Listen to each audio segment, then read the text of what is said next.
Video like जरूर कर लीजिए और ऐसे वीडियो लगातार फ्री में पाने के लिए चैनल को तुरंत सब्सक्राइब कर लीजिए और बेल आइकन को जरूर टैप कर लीजिए ताकि आगे भी सारे वीडियो आपको मिलते रहे। यूट्यूब में फॉलो करते हैं तो प्लीज ये वाला फ्री टेलीग्राम चैनल जरूर ज्वाइन कर लीजिएगा। सारे नोटिफिकेशन सारे अपडेट यहीं पे आते हैं, ध्यान रखिए। नमस्कार दोस्तों, स्वागत है आपका यूपीपीएससी बेस्ट ऑनलाइन कोचिंग के इस यूट्यूब चैनल पर। अगर आप यूपीपीएससी 2025 की प्रिपरेशन कर रहे हैं तो उसमें सीसैट का जो पेपर होता है इसको लेकर आपको परेशान होने की बिल्कुल भी आवश्यकता नहीं है। बस आप चैनल को सब्सक्राइब कर लीजिए, आपको कंप्लीट सीसैट फ्री में तैयार करा दिया जाएगा। देखिए, अभी आप वर्तमान में देखेंगे तो चैनल पर मैथ्स और चल रही है, जो मैथ्स है मैथ्स फॉर ऑल एग्जाम के नाम से, और रीजनिंग की जो सीरीज है आरो रीजनिंग के नाम से। हम लोग इसको इस प्रकार से डन करेंगे कि दोनों एग्जाम में ये काम करेगा। अभी हिंदी के पीवाईक्यूज को हम लोग स्टार्ट करते हैं, थोड़ा थोड़ा हिंदी को भी स्टार्ट करते समझते रहते हैं, आगे अंग्रेजी को भी शुरू करेंगे और फिर इंटरपर्सनल स्किल भी हो जाएगा। देखिए, सीसैट तो आपका आराम से तैयार हो जाएगा, लेकिन अगर अब आपको जीएस की प्रिपरेशन करनी है, मेंस में आपको अच्छा प्रदर्शन करना है, तो इसके लिए आपको टीम के पेड कोर्सेज को ज्वाइन करने की आवश्यकता है। अगर आप पेड कोर्स को ज्वाइन करने के इच्छुक हैं तो इनमें से किसी भी नंबर पर कॉल या व्हाट्सएप कर कोर्स के बारे में जानकारी ले सकते हैं। ये ज्ञान सर का व्हाट्सएप नंबर है, आप यहाँ से व्हाट्सएप के माध्यम से भी जानकारी प्राप्त कर सकते हैं। चलिए, अब हम लोग बढ़ते हैं प्रश्नों की ओर। देखिए, इसमें ना आपको एक पैसेज मिलेगा, पैसेज का मतलब गद्यांश मिलेगा। गद्यांश मिलेगा तो इसमें आपको बिल्कुल भी परेशान नहीं होना है, बस गद्यांश को पढ़ना है और उसके बाद जो तथ्य पूछा गया होगा उसी का उत्तर देना है। ये काफ़ी आसान होता है, आराम से आप कर पाएंगे। यहाँ पर देखिए दिया है कि निम्नलिखित गद्यांश को ध्यान से पढ़िए और प्रश्न संख्या 64 से 68। देखो 64 से 68 क्यों लिखा है, क्योंकि ये पीवाईक्यू है, मतलब जहाँ से ये पिछले वर्ष का है, तो इसलिए जहाँ पे प्रश्न रहा होगा 64-68 रहा होगा, तो आपको मान के चलना है कि 1 से 5 तक का जो गद्यांश है उसका उत्तर देना है।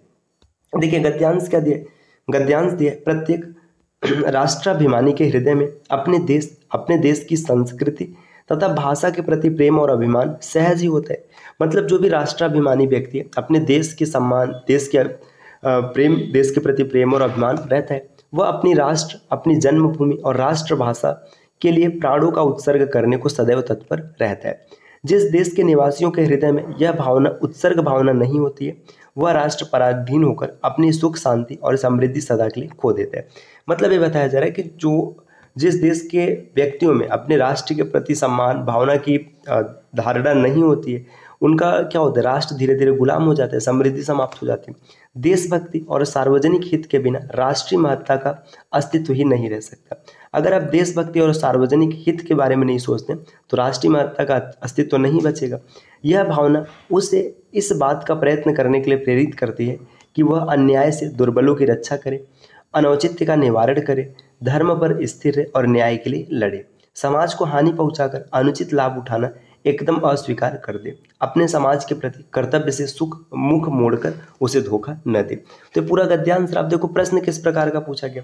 पहला प्रश्न, प्रत्येक राष्ट्राभिमानी के हृदय में अभिमान होता है, किसके लिए होता है। देखो अब यहाँ पर देखिए, देश की समृद्धि के लिए, देश की सुख शांति के लिए, देश की भाषा के लिए और देश की महत्ता के लिए। तो आपने देखा यहाँ पर कि देश की भाषा, प्रेम, इन सब के प्रति अभिमान होता है, तो भाई देश की भाषा सबसे सही उत्तर है, विकल्प सी इस प्रश्न का उत्तर हो जाएगा।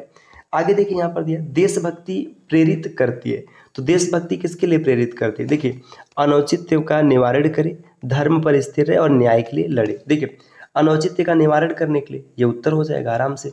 आगे दिया अन्याय हेतु लड़ने के लिए, तो ये तो गलत है, नेगेटिव है। अनुचित लाभ के लिए ये भी गलत है, पराधीनता के लिए युद्ध, ये भी गलत है। तो अनौचित्य का निवारण करे, यही इस प्रश्न का उत्तर बन जाएगा। तीसरा प्रश्न दिया, गद्यांश में किस शब्द का प्रयोग नहीं किया गया। देखिए, आप ध्यान से देखेंगे तो उत्सर्ग शब्द, भक्ति शब्द और हानि, तीनों शब्द यहाँ पर मिला। देखिए, मैं आपको दिखा भी देता हूँ कहाँ कहाँ मिला। देखिए, आप देखेंगे ना, उत्सर्ग ये रहा, है ना। इसके बाद देशभक्ति अगर दिया है तो उसमें भक्ति शब्द आराम से आ जाएगा, है ना, क्योंकि यहाँ पे आप देखेंगे संस्कृति, भाषा, देखिए सुख शांति, यहाँ पर मतलब देशभक्ति शब्द आया तो भक्ति भी अपने आप हो जाएगा। और तीसरा शब्द क्या दिया था, देखिए तीसरा शब्द जो है इसमें है हानि। देखिए यहाँ पर है समाज को हानि पहुंचाकर, ये 3 शब्द आपको मिल जाएगा। तो जो इसमें चौथा शब्द यहाँ पर छूट रहा है, कौन सा, अधर्म, अधर्म का प्रयोग नहीं किया गया, तो यही इस प्रश्न का उत्तर हो जाएगा। प्रश्न संख्या 4 है, पराधीन राष्ट्र खो बैठता है, तो जो पराधीन राष्ट्र होगा वो अपनी समृद्धि खो देगा। आपने देखा था समृद्धि खो देते हैं। अगला प्रश्न यहाँ पर दिया, प्रश्न संख्या 5 को देखते हैं। 5 यहाँ पर क्या है, गद्यांश का सही शीर्षक क्या हो सकता है? देखिए सही शीर्षक क्या हो सकते हैं? राष्ट्रीय महत्व, ऐसा कोई जिक्र नहीं। राष्ट्राभिमान, क्योंकि राष्ट्र के अभिमान की बात हो रहा है बार बार, तो यही इसका उचित शीर्षक होगा। बाकी राष्ट्र के प्रति कर्तव्य ये भी उतना प्रबल नहीं है, राष्ट्र की सुख शांति ये भी नहीं है। प्रश्न संख्या 5 है, ऐसड़ा का अर्थ क्या है? तो ऐसड़ा का अर्थ होता है इच्छा, इच्छा, अभिलाषा, चाह, कामना, मनोकामना। तो विकल्प सी इस प्रश्न का उत्तर बन जाएगा, अभिलाषा। पर्यायवाची शब्द अभी हम लोग आरो के लिए सीख रहे हैं दूसरे चैनल पर, तो इसीलिए यहाँ पर आप इसको क्लियर कर पाएंगे कि ऐसड़ा का मतलब होता है मनोकामना, चाह, इच्छा, अभिलाषा, स्पृशा, ये सब चीजें होती है। अगला प्रश्न है, स्पृहा होगा, मैं स्पृशा बोल गया, माफ करना। अधोलिखित में से कौन सा युग्म विशेषण नहीं है? आपको बताना है कि कौन सा युग्म विशेषण नहीं है। देखिए छोटा बड़ा, छोटा बड़ा विशेषण है, हरा पीला ये भी विशेषण है, 2 3 ये भी विशेषण है, जबकि राम लक्ष्मण ये विशेषण नहीं है, ये विशेष है, या फिर आप इसे संज्ञा भी कह सकते, माफ कीजिए, हाँ संज्ञा ही है ना, संज्ञा भी कह सकते हैं। प्रश्न संख्या 8 दिया, अधोलिखित में से कौन सा शब्द तत्सम नहीं है? तत्सम नहीं है मतलब तद्भव है। देखिए यहाँ पे जो देखेंगे इसमें, देखिए तस्कर, ध्यान, बोध, ये सब तत्सम शब्द। जो हाथ है ना, हाथ तद्भव है, इसका तत्सम हस्त होता है।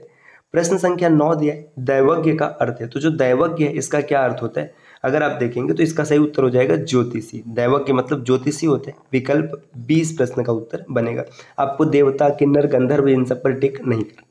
प्रश्न संख्या 10 का अर्थ हो जाएगा चिरंतन का विलोम होगा। देखिए चिरंतन, चिरंतन का मतलब जो सदैव रहे, सदा रहे, जो शाश्वत होता है, तो इसका विलोम क्या हो जाएगा? नश्वर, जो नाशवान है, विकल्प ए। बाकी इसमें से और कुछ नहीं होगा। अनिवार्य शब्द का विपरीतार्थक शब्द है अनिवार्य। अनिवार्य का मतलब है इसमें कोई इच्छा नहीं चलेगी, आपको करना ही करना है, इसका विपरीत हो जाता है ऐच्छिक, विकल्प बी। आगे बढ़ेंगे, प्रश्न संख्या 12 दिया, प्रतिकूल। प्रतिकूल के विलोम की बात करेंगे तो प्रतिकूल का विलोम क्या हो जाएगा?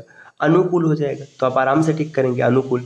यहाँ पर ये टाइपिंग का मिस्टेक है, गलती से अनुसूल आ गया, यहाँ पर अनुकूल होगा। प्रतिकूल का विलोम होता है अनुकूल। ठीक, आगे यहाँ पर अगला प्रश्न दिया, अपनी ढपली अपना राग। इसका आपको क्या बताना है कि अर्थ क्या होगा? देखिए अपनी ढपली अपना राग मतलब सब अपने अपने में मस्त है, संगठन का कोई पता ही नहीं, तो संगठन का अभाव हो जाएगा, विकल्प भी उत्तर बनेगा। प्रश्न संख्या 14 को देखते हैं। 14 नंबर का प्रश्न दिया, अधोलिखित में से शुद्ध वर्तनी वाला शब्द है। तो आपको बताना है कि इसमें से शुद्ध वर्तनी क्या? देखिए रचयिता, अनुग्रहित, आहार और सृष्टा। देखिए जो अनुग्रहित लिखा, अनुगृहित तो होता है, ये ऐसे लिखा जाएगा तो ये तो गलत हो गया। आहार नहीं, आहार होता है, तो ये भी गलत हो जाएगा। सृष्टा भी गलत लिखा है, तो विकल्प ए इस प्रश्न का उत्तर हो जाएगा, रचयिता बिल्कुल सही है। प्रश्न संख्या अगला यहाँ पर दिया, अगर देखेंगे तो 15 नंबर का, निम्नलिखित में से कौन अंतस्थ नहीं है? तो अंतस्थ की बात करेंगे तो 4 वर्ण अंतस्थ होते हैं, य, र, ल, व, ये 4 क्या होते हैं? अंतस्थ होते हैं। इसके बाद देखिए ये जो ह दिया है ना, ये उसमें है, स, ख, स और ह, ये 4 उसमें होते हैं, तो ये जो ह है ये उसमें हो जाएगा, तो विकल्प बी उत्तर बनेगा। 16 नंबर का प्रश्न यहाँ पर दिया कि सप्तऋषि में समास है। तो सप्तऋषि देखिए जितने भी संख्यावाचक होते हैं, जिसमें संख्या आता है, जैसे सप्तऋषि हो गया, चौराहा हो गया, त्रिभुज हो गया, इन सब में द्विगु समास होता है। देखिए जितने भी हाइफनेटेड होते हैं, जिसमें हाइफन लगा होता है, जैसे माता पिता, ठीक, ये माता पिता, देखिए सुख दुख, ये सब क्या होते हैं? द्वंद्व समास होते हैं। तत्पुरुष और कर्मधारय, हम लोग जब समास पढ़ेंगे तो विस्तार से वहां पर देखेंगे इसके बारे में। आगे देखिए अगला दिए, उच्छिष्ट का शुद्ध संधि विच्छेद है। तो उच्छिष्ट के संधि विच्छेद की अगर बात करेंगे तो इसमें देखिए उत प्लस शिष्ट, विकल्प 20 प्रश्न का उत्तर हो जाएगा। और इसमें अगर संधि पूछ लेता है कौन सा है, तो ये व्यंजन संधि का उदाहरण है, ये भी आपको याद रखना है, व्यंजन संधि का उदाहरण है। इसमें त संबंधित नियम चल रहा है। अगला प्रश्न 18 नंबर का, अधोलिखित किस वाक्य में अकर्मक क्रिया है? अकर्मक क्रिया का मतलब ऐसी क्रिया, ऐसा कर्म क्रिया, ऐसी क्रिया जिस पर कर्म का कोई प्रभाव ना पड़े, या फिर कर्म पर क्रिया का प्रभाव नहीं पड़ेगा। देखिए मैं पुस्तक पढ़ता हूँ, मैं क्या पढ़ता हूँ, जैसे जब भी आप कहेंगे मैं क्या पढ़ता हूँ, तो क्या का उत्तर मिल रहा है? पुस्तक। आप ऐसे भी समझिए ना, जैसे मैं बोल दूँ कि मैं पढ़ता हूँ, जैसे मैंने बोला मैं पढ़ता हूँ, तो आपके दिमाग में आएगा ना भाई क्या पढ़ते हो, तो इसका आंसर जो है वो कर्म होगा। ये तुम्हारा जी ललचाती है, क्या ललचाती है? जी ललचाती है, तो यहाँ पर भी हो जाएगा, है ना। अगला प्रश्न ये, श्याम सोता है। अब देखो सोता है, अब श्याम सोता है, तो क्या करने पर कोई उत्तर मिला? नहीं मिला, तो यही इसका आंसर हो जाएगा सी। देखिए जब भी आपको अकर्मक या सकर्मक कहना, बस इतना याद रखना है कि सकर्मक में जब आप क्रिया के साथ क्या या किसे से प्रश्न करेंगे ना, तो वहां पर आपको क्या होगा कि कुछ ना कुछ उत्तर मिलेगा, जबकि अकर्मक में नहीं आएगा। जैसे श्याम क्या सोता है, कोई उत्तर नहीं है, है ना।